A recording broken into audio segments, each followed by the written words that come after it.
warahmatullahi wabarakatuh. Hai anak hebat, apa kabar?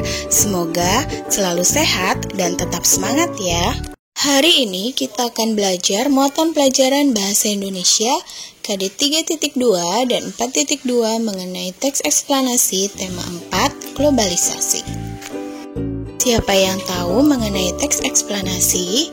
Ya, betul. Teks eksplanasi adalah teks yang berisi tentang proses mengapa dan bagaimana suatu peristiwa alam, ilmu pengetahuan, sosial, budaya, dan juga lainnya bisa terjadi.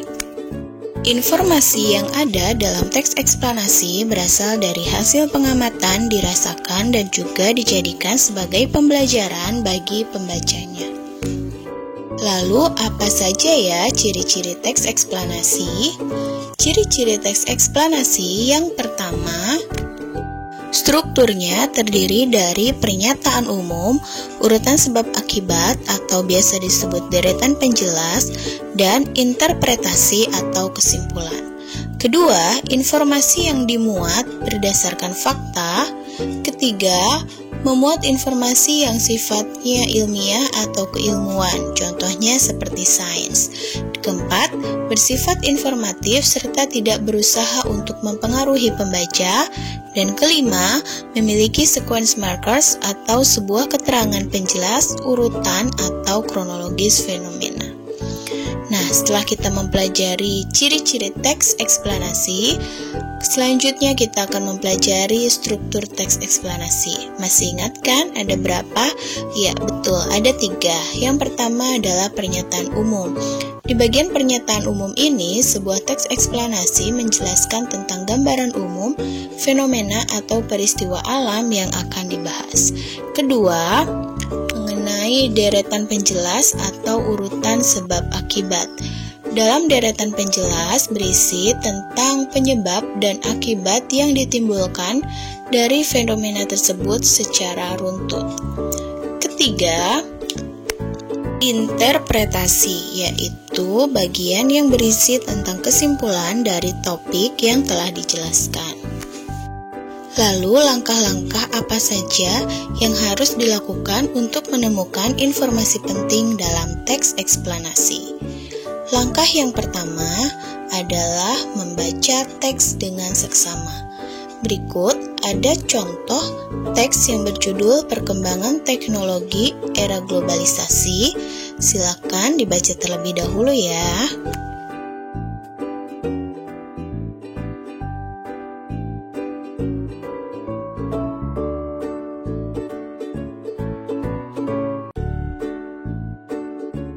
Setelah membaca teks eksplanasi, selanjutnya mari kita identifikasikan setiap paragraf berdasarkan struktur teks eksplanasi.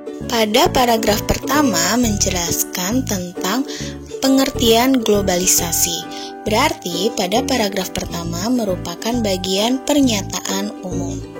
Selanjutnya, mari kita lanjut ke paragraf kedua. Berdasarkan strukturnya, paragraf kedua merupakan deretan penjelas, karena dalam paragraf tersebut menjelaskan tentang perkembangan teknologi sebelum dan sesudah globalisasi. Selanjutnya di paragraf ketiga.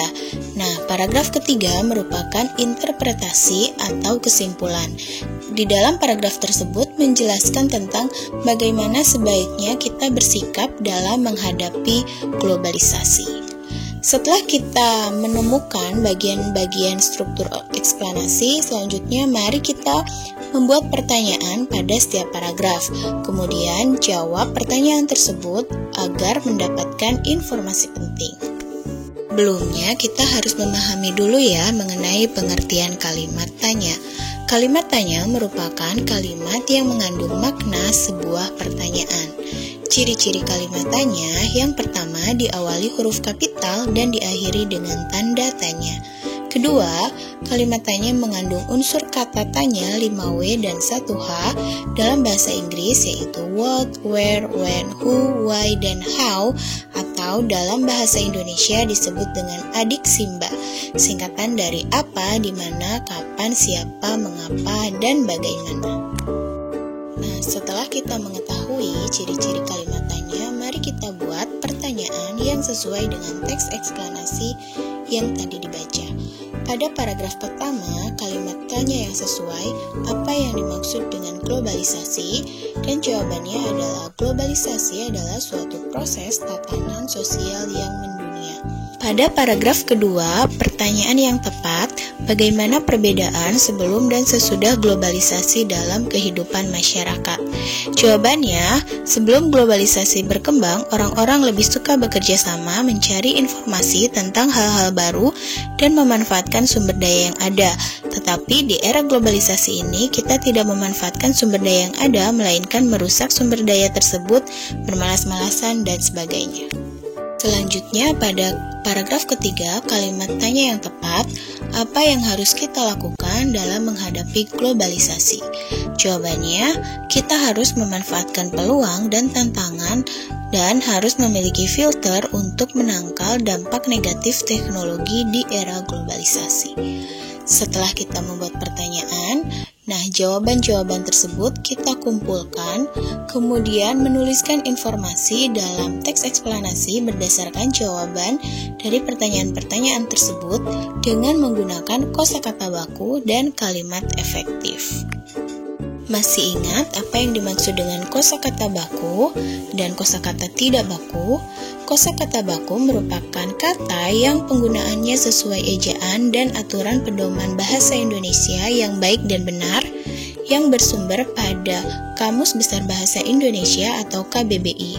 Selain itu, penggunaan kata baku dapat dilihat dari penggunaannya yang sudah sesuai PUEBI atau Pedoman Umum Ejaan Bahasa Indonesia. Sedangkan kata tidak baku merupakan kata yang penggunaannya tidak sesuai dengan aturan dan kaidah berbahasa Indonesia yang ditentukan dalam Kamus Besar Bahasa Indonesia atau KBBI. Mari kita simak contoh kata baku dan tidak baku pada tabel berikut. Pada kata aktif, kata bakunya menggunakan huruf F pada akhir, sedangkan pada kata tidak baku menggunakan huruf V. Aktivitas pada kata baku menggunakan huruf V, sedangkan pada kata tidak baku menggunakan huruf F. Baterai, kata baku menggunakan akhiran AI, sedangkan kata tidak baku menggunakan akhiran EI. Cabai, kata baku menggunakan akhiran AI, kata tidak baku menggunakan huruf E. Kata baku detail menggunakan huruf A dan I, sedangkan kata tidak bakunya hanya menggunakan huruf I. Ekspor, kata bakunya menggunakan huruf K dan S, sementara pada kata tidak baku menggunakan huruf X dan diakhiri dengan huruf T. Februari, kata baku menggunakan huruf depan F dan pada kata tidak baku menggunakan huruf P. Mari kita lanjutkan ke dalam pengertian kalimat efektif. Apa sih yang dimaksud dengan kalimat efektif? Kalimat efektif adalah kalimat yang sesuai dengan kaidah dan tata aturan ejaan yang tercantum dalam PUEBI atau Pedoman Umum Ejaan Bahasa Indonesia sehingga mudah dipahami oleh pembaca atau pendengarnya. Lalu, apa saja ciri-ciri kalimat efektif? Ciri-ciri kalimat efektif yang pertama memiliki unsur-unsur penting dalam sebuah kalimat, yaitu subjek, predikat, objek, dan keterangan. Paling tidak memiliki subjek dan predikat. 2. Menggunakan kata baku. 3. Hemat dalam penggunaan kata. 4. Tidak bermakna ganda atau ambigu. Mari kita perhatikan kalimat berikut. Globalisasi berikan banyak manfaat pada para masyarakat Indonesia. Kalimat ini merupakan kalimat tidak efektif karena pada kata berikan merupakan kalimat tidak baku dan pada kata para masyarakat tidak hemat dalam kata. Nah, berarti kalimat yang tepat adalah globalisasi memberikan banyak manfaat pada masyarakat Indonesia. Selanjutnya, mari kita simak pada kalimat globalisasi memberikan banyak manfaat pada masyarakat Indonesia berdasarkan pola kalimatnya. Globalisasi merupakan subjek, memberikan merupakan predikat, banyak manfaat merupakan objek, pada masyarakat Indonesia merupakan keterangan. Berarti kalimat ini merupakan kalimat efektif.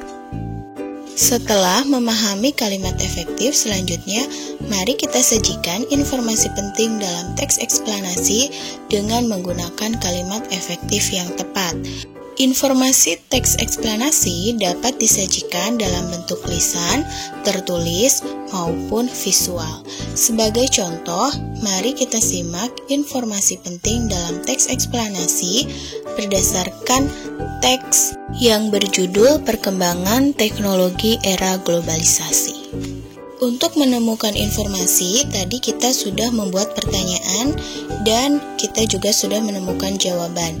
Jawaban-jawaban tersebut digabungkan menjadi sebuah informasi penting yang dibuat dalam bentuk paragraf.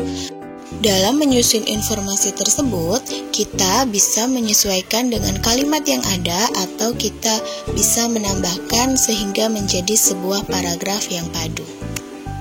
Nah, anak-anak hebat, itu tadi rangkuman mengenai teks eksplanasi.